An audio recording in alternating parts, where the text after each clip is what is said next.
Varicose veins కి సరైన చికిత్స కోసం సంప్రదించండి ఎవిస్ హాస్పిటల్. నమస్తే రమగారు. నమస్తే జయ. ఏదైనా మంచి కథ చెప్పండి అండి. ప్రతిక్రియ చెప్దాం. సాధారణంగా మనం ప్రతిదానికి ఏదో ఒక ప్రతిక్రియ ఉంటుంది. ఎవరైనా ఒకటి చెంపదెబ్బ కొట్టాడు అనుకో, రెండో వాడు కూడా చెంపదెబ్బే కొట్టాలని ఉంటుంది. కుదరలేదనుకో ఎవరితోటైనా కొట్టిద్దామని ఉంటుంది, ఎవరికైనా చెప్దామని ఉంటుంది. ప్రతి యాక్షన్కి రియాక్షన్ ఉంటుంది కదా, అంతేగా కదా. ఏ యాక్షన్కైనా రియాక్షన్ ఉండవలసిందే. కనీసం వాడు రెండు తిట్లైనా తిడతాడు, కాసేపు ఏడుస్తాడు, కనీసం అదైనా ఉండాలిగా రియాక్షన్, కదా. ఈ ప్రతిక్రియ కథ చదివినప్పుడల్లా గొప్ప సరదాగా ఉంటుంది నాకు. టర్కీ కథ ఒకటి. ఒక ఊళ్ళో అన్నట్టు ఈ టర్కీ దేశంలో ఆబు అని ఒక కుర్రాడు ఉండేవాడు. వీడు మహాసాధ్యుడు, పిట్టలు పట్టేవాడు వాడు. అయితే వాడు అడవిలోకి వెళ్ళినప్పుడు వాడికి 2 బుల్బుల్స్ దొరికి. బుల్బుల్ పిట్టలకు అలా పాడతాయి, భలే పాడతాయి అవి. చాలాసేపు ఒకటే సౌండ్ అని వస్తుంది అనమాట, వినడానికి మహా బాగుంటుంది. అవునా? బుల్బుల్స్, దాని పేరే బుల్బుల్. అది దాని అరుపే అలా ఒక రాగంలాగా ఉంటుంది. అది కూసిందంటే వినబుద్ధి అవుతుంది. కోయిల్లాగా కూ కాదు, అది కంటిన్యూస్గా వచ్చే ఒక మ్యూజిక్ నోట్ లాగా ఉంటుంది. ఆ 2 బుల్బుల్స్ తెచ్చి ఓ పంజరంలో పెట్టి వాకిట్లో వేళ్లాడేసేది. ఆడి పాటలతో దాని కూతలతోటి రోజంతా గడుస్తుండేది. ఊళ్ళో జనాలంతా అడిపోయి ఇటు వచ్చే వాళ్ళంతా వాడి వాకిట్లో నిలబడి వినేవాళ్ళు. అయితే ఆ ఊళ్ళో ఒక ఆయన ఉన్నాడు. ఈయనెవరు? ఖలీఫా గారి అంగరక్షక దళం ఉంటుందిగా, దానికి హెడ్. ఆయన పేరేమిటి గబుకున్నా గుర్తురాడు, అట్లా రఫీ అనుకుందాం. ఈ రఫీ గారు, రఫీ సోనీవో ఏదో పేరు, చాలా గట్టివాడు, పరమ క్రూరుడు.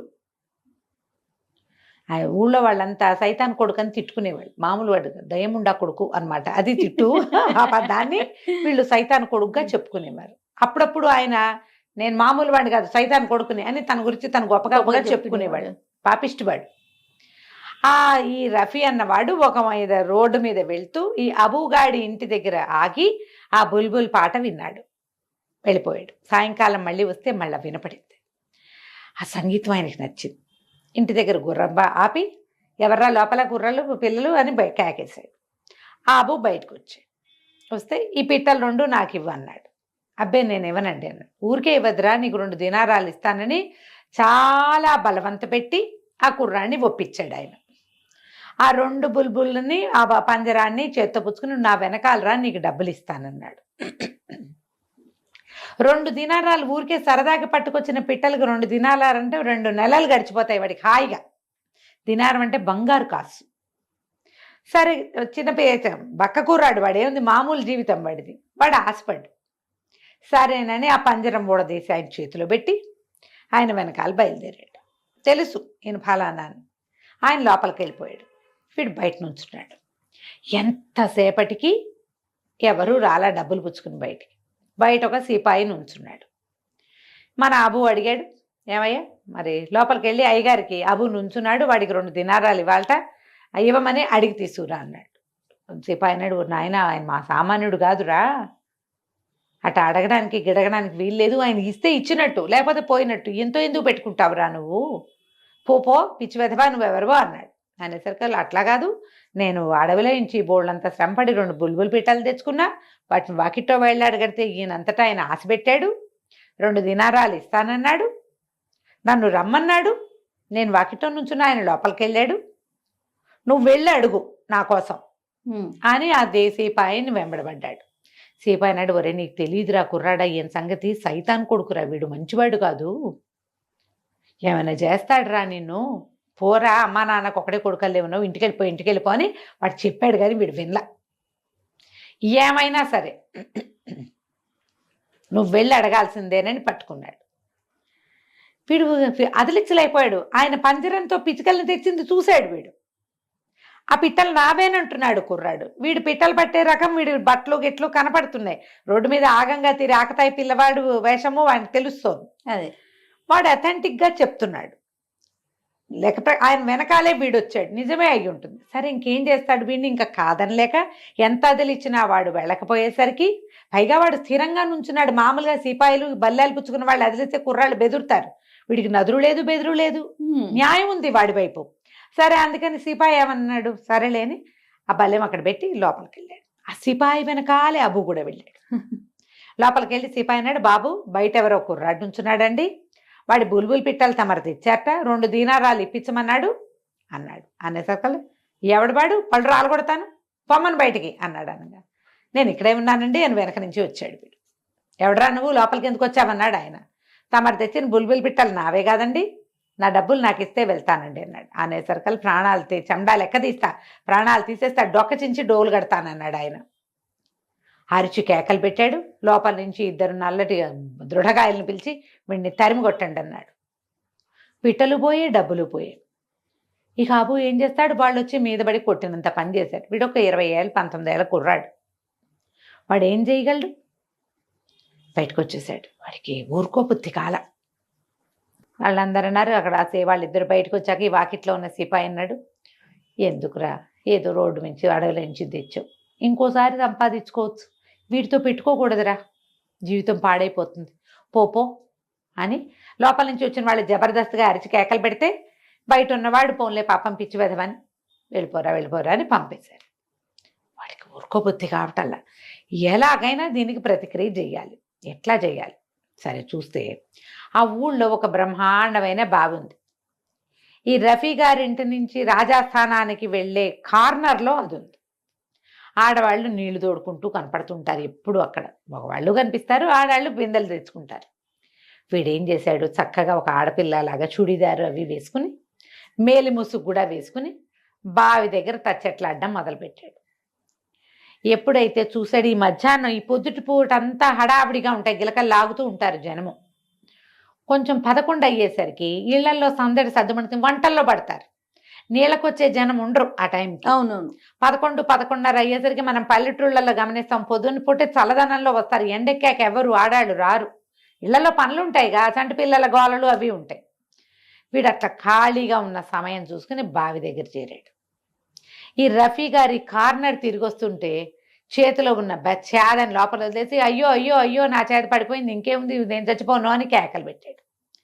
మేలి ముసుగులో సన్నగా పొడుగ్గా కనపడుతున్న ఈ ఆడపిల్లని చూసేసరికి ఎవరో అమ్మాయి ఏడుస్తోందని, ఆ రఫీ గారు ఆయన మరి గవర్నమెంట్లో పెద్ద పోస్టులో ఉన్నాడు. వాకిట్లో కనపడిన బుల్బుల్ పిట్టలు తీసుకెళ్ళిపోయే జబర్దస్తు ఉంది, డబ్బులు ఎగ్గొట్టుకోగలిగే దిల్దార్తనం ఉంది ఆయనకి. ఇలా పోని మన రాజ్యంలోనే ఏదైనా ప్రాబ్లం వస్తే సాల్వ్ చేయాలి. ఇప్పుడు పోలీస్ కానిస్టేబుల్ ఎవరన్నా వెళ్తుంటే ఎవరన్నా కింద పడంగానే ఆయన రాడు సహజంగా. అవును. అలాగా డిపార్ట్మెంట్లోనో గవర్నమెంట్ సర్వీస్లో ఉండేవాళ్ళు సహజమైన ఒక ఐడియా తోటి వచ్చేసాడు దగ్గరికి. వచ్చి ఏమిటి అన్నాడు. అనేసరికి నా చాది పడిపోయిందండి, మరి మా అత్త మామ కొట్టి చంపేస్తారు నన్ను అంటే, ఏది అన్నాడు. ఇదిగోండి అని చూపించింది. ఆయన లోపల తొంగి చూడంగానే ఈ కుర్రాడు ఏం చేశాడు, ఈ రఫీ వీడు ఏమి అబుగాడు ఆయన కాళ్ళు పట్టుకుని లేవదీసి తోసేసాడు నూతులోకి. ఊరిని వాడు చురుగ్గా ఉన్నాడు. ఈయన ఒక 40 ఏళ్ల వాడు, మంచి వస్తాదు. బావిలోకి చూడాలని ఇట్టా చూస్తే కుదరదుగా, అటా వంగాలి. వంగంగానే వీడు కింద కూర్చుని 2 కాళ్ళు పాదాలు లేపేశాడు పైకి. లేపంగానే ఆయనని తల కిందకి కాళ్ళు పైకిగా బావిలో పడిపోయాడు. చేతులు దులుపుకొని మనవాడు మేలు ముసుగు సవరించుకుంటూ వెళ్ళిపోయాడు. ఇంకేముంది, కానీ పడ్డ రఫీ గారికి దెబ్బలు తగిలినాయి కానీ ఆయనకేం అవ్వాల. ఈయన చచ్చూరుకుంటాడని కుర్రాడు అనుకున్నాడు. 2 బుల్బుల్ పిట్టలు తీసుకుని 2 దినారాలు ఎగ్గొట్టినందుకు చంపేయాలా? అక్కర్లేదుగా. కానీ వాడి ఒళ్ళు మండిపోయింది, చేసేసాడు. ఆ లోపల పడ్డ ఆయన ఇక కేకలు పెట్టడం మొదలుపెట్టాడు. చాలాసేపటికి తెప్పరిల్లల తలకాయకి తగిలింది దెబ్బ. కొంచెం కాసేపటికి తేరుకుని కేకలు పెడుతుంటే 12:30 1 గంట భోజనాల వేళకి ఆడంగులు చేరారు కొంతమంది. బావిలోంచి అరుపులు వినపడేసరికల్లా హడిలిపోయి మామూలుగా బావిలో సైతాన్ చేరింది అలాంటి కథలు వినేవాళ్ళు. ఆడాళ్ళు ఎవర్రా నువ్వు, సైతాన్ సైతాన్ కొడుకువండి. ఈయన బాగా ఆలోచించుకుని తను ఏమంటారు, సైతాన్ కొడుకు, నేను సైతాన్ కొడుకున్నానండి అన్నాడు. ఆనంగానే వీళ్ళు అంటున్నారు, అయ్య బాబు ఇంకేముంది దయ్యం చేరింది నూతిలో అని చెప్పి ఆ బావి పక్కన ఇంత బండరాళ్ళు ఉంటే వీటి బిందె అంచుకుని తోముకోవడానికి బండరాళ్ళు పెడతా ఓ రాయి ఎత్తి పడేశారు. అయ్యో పడేసరికి ఈయన ఏదో పడుతుందని తప్పుకున్నాడు. గూడు మీద పడింది కానీ నెత్తి మీద పడలా, పోనీలే. తప్పుకున్నాడు. ఈ ఆడాళ్ళు పరుగులు పెడుతూ పోయారు. అయ్యో అయ్యో ఊరబావిలో సైతాన్ కొడుకు పడ్డాడు, ఇక మంచినీళ్ళు ఎక్కడివి, ఖలీఫా ఏం చేస్తాడు అని ఇట్లా రకరకాలుగా చెప్పుకున్నారు. కర్ణాకర్ణిగా ఆ వాకిళ్లలో ఉన్న ఒకళ్ళిద్దరు పెద్దవాళ్ళ చెవిన పడ్డాయి. మగవాళ్ళు విన్నారు. ఏమిట్రా ఇదేని కుర్రాళ్ళని సాయంకాలం పనుల నుంచి మగవాళ్ళు బయట వస్తారు కదా, రాగానే వాళ్ళకి చెప్పారు బావిలో ఏదో పడిందని. ఆడాళ్ళంతా చెప్పుకుంటారు, ఏమిటో చూడండి రా అది. తీరా చూస్తున్నాను ఈ మగవాళ్ళు 5-6 చేరి వెళ్ళేసరికి లోపల నుంచి ఆయన అరుపులు వినపడుతున్నాయి. ఎవరు ఏమనంటే నేనే రఫీ సోనిని చెప్పేసరికి అయ్యో బాబోయ్ ఈయన ఇట్ట పడిపోయాడని ఓ నులక మంచం లోపలికి దించి ఆయన గూడుకి ముందు పడ్డప్పుడు బుర్రకి తగిలింది, ఈ రాయి విసిరినప్పుడు గూడుకి తగిలింది, బావిలో అదాటుగా పడ్డంతో మొహం పచ్చ కదిలిపోయింది. ఎట్టగొట్ట ఆ నులక మంచం మీదకి ఆయన చేర్చి పైకి లాగారు. పెద్ద బావి. కానీ ఎవరైతే ఈ అబూగాడు ఈయన పడేశాడో, ఒకవేళ ఈయన బతికే ఉంటే ఈయన పగ తాచుపాం పగ, అందుకని వాడు వదిలిపెట్టి వెళ్ళిపోయాడు. ఇక్కడి నుంచి వెళ్ళిపోయాడు. వెళ్ళిపోయాక 3-4 రోజులకి కబురు వచ్చింది ఈయన చావలేదని, బతికే ఉన్నాడని. వీడికి బతికున్నాడుగా, వాడి దగ్గర నుంచి 2 దినారాలు వసూలు చేయాలని పుట్టింది అబూకి. మళ్ళీ వచ్చాడు ఊళ్ళోకి. ఈయన ఆ కుర్రాడు ఎక్కడున్నాడో వెతుకు, వాడే అయి ఉంటాడు నన్ను పడేసింది అని కబుర్లు చేశాడు అందరికీ. వీడేం చేశాడు, ఈ కుర్రాడు తను గుర్తుపడతారని ఒక ముసలి హకీం వేషం, వైద్యుడి వేషం వేసుకుని గూని పెట్టుకుని తిరుగుతున్నాడు వాకిళ్లలో వైద్యం చేస్తామని. ఈయన దగ్గర ఈ మన రఫీ గారి దగ్గర చాలామంది పని వాళ్ళు ఉన్నారు.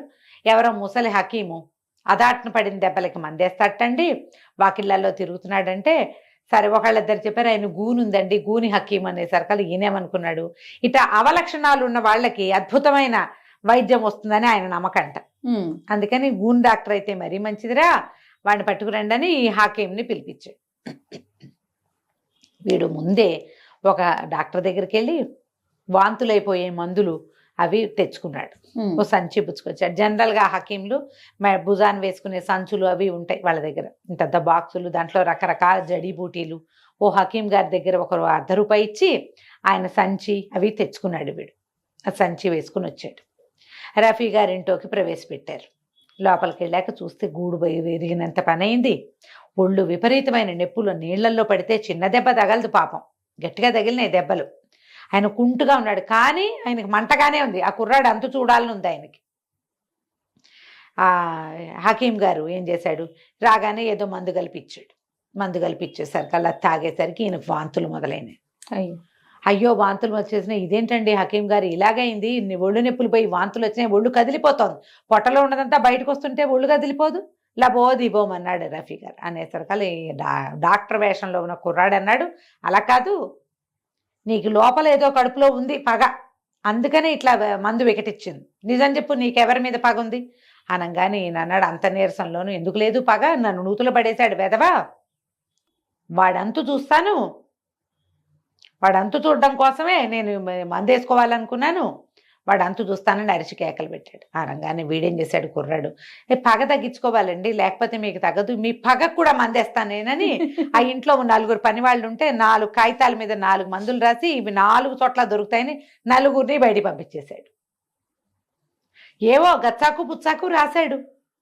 3 వంతులు ఈ పని వాళ్ళు చదువుకోని వాళ్లే ఉంటారు పాపం ఆ కాలంలో. మరీను వాడు ఏదో రాసిస్తే వీళ్ళకి ఏం తెలుస్తుంది, ఆ పోయి ఆ కొట్టుకెళ్తే కానీ తెలీదు. 4 వేరు కొట్లకు పంపించాడు.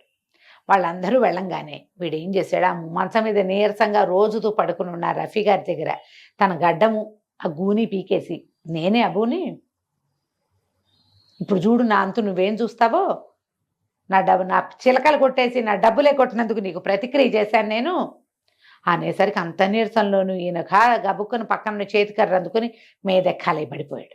కలిపడిపోతే ఈయన నీరసంగా ఉంది, దెబ్బలు తగులున్నాడు. వాడేమో జవజవలాడుతున్న కుర్రాడు. వాడేం చేశాడు, 2 చేతులు వెనక్కి పట్టేసుకుని, నువ్వేదో అనుకుంటున్నావు, నీకు ఇందాక ఇచ్చిన మందు చావు మందు, 2 గంటల్లో చచ్చి ఊరుకుంటావు, అయ్యో 200 వరహాలు అక్కడ పెట్టు మొహరీలు, అప్పుడు నీకు యాంటీడాట్ ఇస్తా, లేకపోతే చచ్చావే, నువ్వు నన్ను కొట్టినా నన్ను చంపినా నువ్వు చచ్చేది, ఇప్పుడు నీకు దెబ్బలు తగిలినా నన్ను కూడా కొడతావు, కత్తు చూపొడి చేస్తావు, నీ పని వాళ్ళతో చంపిస్తావు, మందు మాత్రం చెప్పను, నీకు మందు చెప్పను, నేను చచ్చేదే, నువ్వు కూడా చస్తావు నాతో పాటు, ఇందాక నీకు ఇచ్చిన మందు వాంతుల మందు కాదది, చావు మందు, అనగానే హడిలిపోయాడు ఆయన.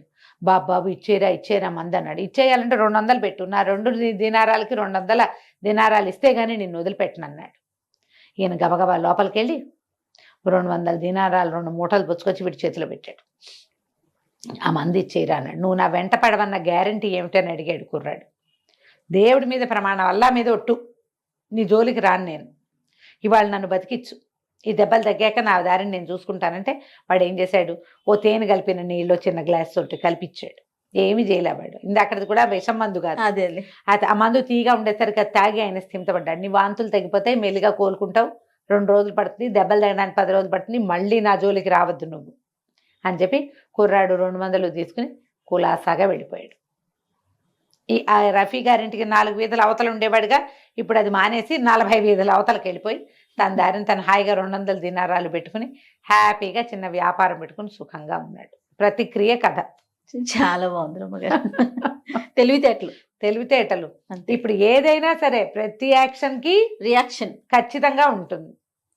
రైట్. నమస్తే. నమస్తే.